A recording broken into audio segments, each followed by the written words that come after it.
Om Swastiastu, selamat datang di Badra Kanda Channel. Kali ini saya akan menyampaikan materi khusus untuk mata kuliah yang saya ampu sebagai dosen di program studi pendidikan agama Hindu STKIP Agama Hindu Amlapura. Yang pertama akan saya sajikan mata kuliah studi agama-agama, yakni mengenai agama Kristen. Seperti diketahui, di Indonesia diakui 6 agama besar, yakni agama Islam, Kristen, Protestan, Hindu, Buddha, dan Konghucu. Kali ini kita akan membahas tentang agama Kristen, kaitannya dengan mata kuliah studi agama-agama. Sejarah perkembangan agama Kristen. Agama Katolik merupakan cikal bakal agama Kristen Protestan. Agama Katolik merupakan salah satu nama dari rumpun agama Semitis yang menduduki jajaran terdepan dibandingkan dengan agama Kristen Protestan. Gereja Kristen terbagi atas 2 aliran, yakni Gereja Timur dan Gereja Barat. Gereja Timur berkembang menjadi Koptik, Yakobik, Nestorian, Maronit, Armenia, dan Ortodok. Gereja Barat berkembang menjadi 2, yakni Gereja Katolik Roman dan Gereja Protestan. Katolik memiliki lajur dan jalur tersendiri. Agama Katolik terkait dengan Kekaisaran Roma, sehingga agama Katolik kerap disebut agama Katolik Roma atau Roma Katolik. Di Indonesia, perkembangan agama Katolik dimulai dengan usaha penyebaran agama tersebut oleh bangsa Portugis di Kepulauan Maluku pada tahun 1530-an. Ada yang memberitakan bahwa pada akhir abad ke-16, jumlah umat Katolik di Indonesia berjumlah lebih kurang dari 50.000 orang. Penginjilan oleh misionaris Gereja Katolik Roma berakhir pada tahun 1605 ketika orang-orang Belanda mengusir orang-orang Portugis dan VOC, menghalangi perluasan agama Katolik selanjutnya. Baru semenjak tahun 1800 dan seterusnya, pemerintah kolonial Belanda mengizinkan misionaris-misionaris Katolik meneruskan pekerjaan mereka. Iman Katolik. Agama Katolik merupakan agama yang pada awalnya berpandangan bahwa keselamatan hanya ada di dalam gereja dan di luar gereja tidak ada keselamatan. Pandangan Katolik ini mengandung arti bahwa agama selain agama Katolik itu tidak benar. Orang beriman kepada Katolik berarti ia memeluk dan menghayati agama Katolik karena mempunyai iman kepada Tuhan Yesus Kristus. Oleh sebab itu, menyebut dirinya sebagai Katolik berarti bahwa orang tersebut percaya dan beriman seutuhnya kepada Tuhan Yesus Kristus. Esensi wahyu. Segala yang dikatakan oleh Tuhan Yesus Kristus sebagai Tuhan yang menjelma dan hidup di antara manusia adalah wahyu. Wahyu adalah ucapan atau kata-kata Yesus Kristus yang tak lain adalah Allah atau Tuhan yang hidup di antara manusia dan menjadi pedoman iman bagi umat Katolik dimanapun berada. Esensi iman. Iman adalah sikap penyerahan diri manusia dalam perjumpaan pribadi dengan Allah. Seseorang dapat dikatakan sebagai seorang Katolik atau orang yang akan menjadi Katolik adalah orang yang telah memiliki cara utuh dan penuh baik akal, budi, maupun kehendak kepada Allah yang menyapanya dalam diri Tuhan Yesus Kristus. Esensi pertobatan.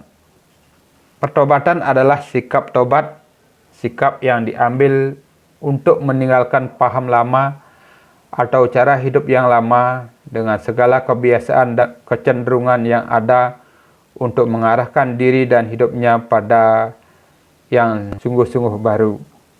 Tidak ada artinya mencari umat di luar umat Katolik dan kemudian menjadikannya Katolik apabila tidak ada perubahan tingkah laku dan spiritual lebih mendekatkan diri kepada Tuhan. Dengan demikian, esensi pertobatan sesungguhnya menyadarkan dan mengajak setiap orang agar selalu memiliki kesadaran terhadap pentingnya kehadiran Tuhan dalam setiap aktivitas manusia. Tanda salib. Iman kepada Allah yang tunggal namun dapat disebut dengan istilah Allah Bapa, Allah Putra, dan Allah Roh Kudus, khas orang beriman Katolik. Gereja Katolik mengajarkan kepada umatnya tentang monoteisme, yaitu Allah itu satu atau esa. Walaupun esa, namun ia mempunyai 3 pribadi ilahi, yakni Allah Bapa, Allah Putra, Allah Roh Kudus. Jadi satu Allah dengan 3 pribadi. Ketiga pribadi ini mempunyai relasi yang dinamis antara satu dengan yang lainnya. Kitab suci agama Katolik. Kitab Perjanjian Lama. Kitab ini berisikan perjanjian-perjanjian yang diadakan oleh Allah dengan manusia sebelum Tuhan Yesus Kristus hadir di muka bumi ini. Kitab suci Perjanjian Lama adalah tulisan-tulisan yang mengungkapkan iman atau umat Allah sebagai suatu bangsa yang disapa oleh Allah sepanjang sejarah hidupnya. Kitab ini terdiri beberapa kelompok tulisan. Dari tulisan-tulisan sebagaimana yang ada dalam kitab Perjanjian Lama tersebut, terdapat beberapa tulisan yang disebut Deuterokanonika, dalam istilah orang Kristen disebut apokrif. Yang dimaksud adalah bahwa dari beberapa patokan iman yang ada, maka Deuterokanonika merupakan pedoman yang kedua. Gereja Katolik menerima tulisan-tulisan Deuterokanonika sebagai kitab yang termasuk dalam kitab suci, sedangkan gereja Kristen tidak menerimanya karena tulisan-tulisan ini dianggap palsu. Berdasarkan pemahaman yang berbeda tersebut, maka jelas pula akan tampak ada perbedaan jumlah kitab antara orang beriman Katolik dengan orang beriman Kristen. Perbedaan terletak pada tulisan-tulisan Deuterokanonika ini. Penerimaan yang berbeda terhadap satu hal ini pula nampaknya menjadi salah satu penyebab orang Kristen Protestan dan Kristen Katolik itu sama-sama menjadi agama tersendiri walaupun sumber ajaran dan pembawa ajarannya sama. Kitab Perjanjian Baru. Kitab ini berisikan tentang perjanjian terakhir yang diadakan oleh Allah dengan semangat manusia melalui Yesus Kristus.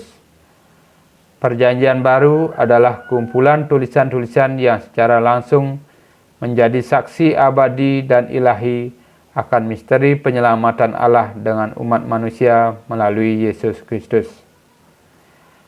Kitab Perjanjian Baru terdiri dari 27 tulisan. Surat-surat Paulus yang merupakan kitab dari Perjanjian Baru dapat dibedakan menjadi surat-surat besar yang berkaitan dengan bobot, isi, dan panjangnya surat. Surat-surat penjara, karena surat ini dikirim dari penjara. Gereja Katolik. Gereja sebagai umat Allah. Dalam pikiran orang yang tak mengerti dengan istilah gereja, pasti akan terbayang dengan sebuah bangunan besar atau gedung yang besar dengan atap yang tinggi sebagai tempat umat Kristiani beribadah. Padahal gereja sesungguhnya tidak saja hanya berarti bangunan, tetapi yang dimaksud dengan istilah gereja adalah jemaat atau umat Kristus. Ciri-ciri gereja. Gereja satu. Gereja yang satu merupakan gereja yang berkerangka kesatuan. Kesatuan dalam hal ini lebih diartikan sebagai kesatuan organisme yang meliputi persekutuan maupun keragaman yang ada dalam gereja. Persatuan dalam pengertian ini adalah bahwa gereja Katolik ini mewujudkan kesatuan organisme dan keutuhan walaupun bukan dalam perspektif keseragaman semata. Gereja yang kudus. Gereja yang kudus ini lahir karena umat Katolik memahami dan meyakini bahwa gereja itu merupakan wujud kasih Allah yang berkehendak untuk mengkuduskan gereja baginya demi kekudusan umat. Kekudusan gereja Katolik terkait erat dengan situasi umatnya yang berdoa. Gereja yang Katolik. Kata Katolik merupakan suatu istilah yang memiliki arti umum, universal, dan utuh. Gereja Katolik hidup di dunia, maka dengan sendirinya gereja hidup di tengah segala bangsa yang tersebar di seluruh dunia dengan segala keragaman umat beriman Katolik sebagai anggota gereja. Gereja Katolik menjamin ajaran yang utuh, benar, dan universal. Gereja Katolik menampilkan dirinya sebagai yang terbuka dalam mewujudkan karya keselamatan Allah bagi dunia. Gereja yang apostolik.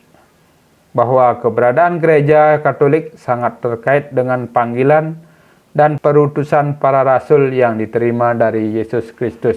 Gereja Katolik dewasa ini tidak dilihat dan dipahami dari perspektif hubungan sejarah dengan para rasul zaman dahulu belaka, tetapi lebih luas daripada itu, bahwa gereja Katolik itu juga dipahami bahwa satu, Gereja Katolik sekarang ini mempunyai panggilan dan perutusan yang sama dengan para rasul. 2. Gereja Katolik sekarang ini mempunyai kesamaan dengan gereja zaman para rasul. Gereja setempat. 1. Keluarga. Keluarga Katolik lebih dilihat dan dipahami sebagai paguyuban yang terdiri dari ayah, ibu, dan anak-anak. 2. Lingkungan. Lingkungan merupakan paguyuban umat beriman Katolik yang bersekutu dengan berdasarkan kedekatan tempat tinggal atau kumpulan dari sejumlah keluarga Katolik untuk mengungkapkan imannya secara bersama-sama sebagai gereja. 3. Paroki. Paroki merupakan persekutuan paguyuban umat beriman Katolik sebagai bagian dari keuskupan dalam batas-batas teritorial tertentu. 4. Keuskupan. Keuskupan sebagai persekutuan paroki-paroki dalam batas-batas teritorial yang dipimpin oleh uskup. Sakramen. Sakramen Baptis. Sakramen Baptis merupakan sakramen inisiasi. Gereja Katolik menciptakan upacara khusus sebagai tindak inisiasi, dan melalui hal ini orang yang percaya dimasukkan ke dalam keanggotaan gereja. Sakramen penguatan atau krisma merupakan sakramen penguatan atau krisma merupakan salah satu bagian dari sakramen inisiasi. Sakramen Ekaristi, ucapan syukur. Merayakan ucapan syukur atas karya keselamatan Allah. Ekaristi juga mengandung makna sebagai kenangan terhadap penjamuan terakhir yang diadakan oleh Yesus bersama para rasulnya, sekaligus kenangan terhadap wafat dan kebangkitannya. Sakramen Tobat. Situasi keberdosaan manusia di satu pihak dan kasih setia Allah kepada manusia di lain pihak dapat dirasakan di dalam gereja Katolik melalui sakramen tobat atau pengampunan dosa. Sakramen pengurapan orang sakit. Dalam gereja Katolik ada suatu kebiasaan untuk mendoakan orang sakit, sakramen perkawinan. Memahami dan meyakini bahwa perkawinan sebagai panggilan Allah, Allah yang memanggil pria dan wanita untuk hidup secara khusus, yaitu membangun hidup berkeluarga. Sakramen imamat atau sakramen tahbisan. Seorang Katolik yang menerima sakramen imamat atau tahbisan itu berarti diangkat atas nama Kristus untuk mengembalakan gereja dengan sabda dan rahmat Allah. 1. Uskup. Uskup adalah pengganti para rasul. Orang Katolik yang ditahbiskan menjadi uskup berarti ia menerima kepenuhan sakramen imamat dengan segala tugasnya. 2. Imam. Imam adalah pembantu uskup dan sekaligus rekan kerja uskup dalam gereja. 3. Diakon. Diakon adalah orang Katolik yang ditahbiskan untuk pelayanan.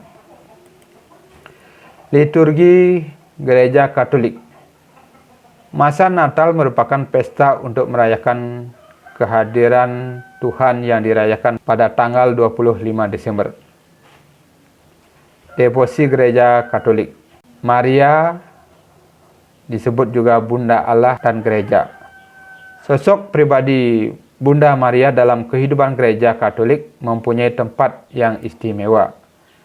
Gereja Katolik sangat menghormati Bunda Maria sehingga umat Katolik mempunyai devosi yang sangat besar terhadapnya. 10 perintah Allah. 1. Jangan menyembah berhala. 2. Jangan menyebut nama Tuhan Allahmu dengan tidak hormat. 3.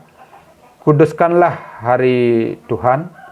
4. Hormatilah ibu bapamu. 5. Jangan membunuh. 6. Jangan berzinah. 7. Jangan mencuri. 8. Jangan bersaksi dusta tentang sesamamu. 9. Jangan mengingini istri sesamamu. 10. Jangan mengingini milik sesamamu secara tidak adil. 5 perintah gereja. 1. Rayakanlah hari raya yang disamakan dengan hari Minggu. 2. Ikutilah perayaan Ekaristi pada hari Minggu dan hari raya yang diwajibkan, dan jangan melakukan pekerjaan yang dilarang pada hari itu. 3. Berpuasalah dan berpantanglah pada hari yang ditentukan. 4. Mengaku dosalah sekurang-kurangnya sekali setahun. 5. Sambutlah tubuh Tuhan pada masa Paskah. Injil. Kitab suci agama Kristen adalah Injil. Dalam kitab suci Perjanjian Baru ada 1 Injil. Penulisnya 4 orang. Tiap penulis menceritakan tentang hidup, perbuatan, dan ajaran Tuhan Yesus dengan cara masing-masing. Yaitu 1. Matius menekankan bahwa ajaran Yahudi Perjanjian Lama dan menunjukkan kepada Sang Mesias. 2. Markus menekankan kekuasaan Yesus atas penderitaan orang. 3. Lukas menekankan bahwa Yesus adalah orang Mesias bagi Kristen. 4. Yohanes membuka latar belakang kehidupan Yesus Kristus. Allah mengarahkan penulisan Injil. Kitab suci Injil itu adalah ditulis oleh manusia. Namun demikian, isi kitab suci Injil itu adalah sesuai dengan apa yang dikehendaki Allah. Ia bermaksud untuk berfirman kepada segala manusia di seluruh muka bumi ini dari segala zaman. Injil sebagai kitab bagi semua orang. Berita keselamatan ini ditujukan kepada semua manusia. Oleh sebab itu, kitab suci ini diterjemahkan dalam bahasa yang dapat dimengerti atau dipahami oleh semua orang yang membacanya. Kitab Injil tidak pernah dipalsukan. Sebagaimana riwayat kitab-kitab suci semua agama, bahwa kitab suci yang ada di tangan umat manusia saat ini merupakan hasil penulisan yang dilakukan jauh setelah para pendirinya tidak ada. Segenap kitab suci adalah Injil. Sebagaimana pengakuan berbagai penganut agama bahwa kitab sucinya merupakan kitab suci yang meliputi semua kitab suci yang ada di muka bumi, maka demikian juga Injil diakui oleh umat Kristen sebagai kitab suci yang meliputi segenap kitab suci yang ada di muka bumi. Pokok-pokok iman Kristen. Agama Kristen pada intinya dapat disebut pasif karena pada umumnya orang harus berjuang dan berprestasi untuk mendapatkan sesuatu termasuk dalam memperoleh kebahagiaan. Inilah asal dari pengertian tentang apa yang disebut aktif sebagai kebalikan dengan asas pasif. Manusia adalah buah ciptaan Allah yang tertinggi. Esensi dan eksistensi manusia. Manusia sebagai makhluk tertinggi. Manusia merusak ketinggian derajatnya. Manusia sebagai makhluk tertinggi yang memiliki predikat paling mulia, ternyata manusia juga bisa sebagai perusak ketinggian derajatnya sebab manusia tidak mau mengikuti petunjuk Allah. Manusia objek kasih Allah. Betapapun dosa yang telah diperbuat oleh leluhur umat manusia yang berakibat pada seluruh generasi umat manusia, namun Allah masih mengasihi manusia. Karena kasih sayang itu, maka Allah memberi jalan keluar dari keadaan tertuduh itu, meskipun dengan harga yang tinggi sekalipun. Allah dalam pandangan Kristen. Di antara yang paling sulit dalam studi agama adalah mendeskripsikan tentang Tuhan atau Allah. Ada ungkapan umum yang telah digunakan untuk menyatakan kesulitan ini, yakni jika seluruh air lautan digunakan untuk menuliskan tentang hakikat atau sifat Tuhan, maka hingga kering air laut tidak cukup untuk menggambarkan atau melukiskannya. Manusia dalam pandangan Kristen. Manusia adalah pokok yang paling penting dalam ajaran iman Kristen, tetapi manusia yang dimaksud adalah manusia yang tidak hidup tersendiri, yakni manusia yang hidup bersama Allah. Yesus adalah Allah dalam pandangan Kristen. Dengan menyebut Dia Tuhan berarti manusia menunjukkan rasa hormat yang paling tinggi. Penyebutan Tuhan dalam Kristen hanya dipakai dalam hubungan dengan Allah. Memang itu pula yang dimaksud dalam penyebutan nama Tuhan Yesus, Anak Allah, Anak Tunggal Allah. Tuhan Yesus juga manusia. Pernyataan Tuhan Yesus adalah manusia atau sebaliknya, Yesus adalah Tuhan. Mungkin bagi orang yang tidak memahami teologi Kristen, maka hal itu akan sangat sulit memaknai pernyataan tersebut. Yesus diutus untuk melaksanakan rencana penyelamatan Allah. Tuhan Yesus adalah manusia tanpa dosa. Setelah Tuhan Yesus Kristus lahir sebagai manusia dan hidup di tengah-tengah manusia, dan dalam pertumbuhannya ia mengalami banyak tantangan karena orang-orang masih mau mempertahankan ketinggiannya dan tidak mau mengakui keutuhan akan juru selamat. Tuhan Yesus mati demi keselamatan manusia. Pernyataan Tuhan Yesus mati tidak dapat dipersamakan maknanya dengan istilah Tuhan sudah mati. Allah mengasihi manusia hingga Allah mengutus anaknya yang tunggal yang menyerahkan jiwanya bagi semua yang berdosa.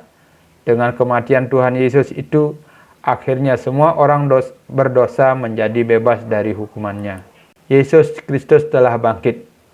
Kematian Tuhan Yesus Kristus di kayu salib belumlah menjadi pernyataannya atau wujudnya yang terakhir. Apabila yang diketahui hanya ketika Tuhan Yesus Kristus yang telah mati kemudian dikubur saja, maka kepastian tentang kemenangannya atas kuasa kejahatan yang tidak nyata kepada manusia. Yesus Kristus dibangkitkan karena pembenaran manusia. Ia telah menyelesaikan segenap tugasnya untuk menyampaikan kebenaran manusia.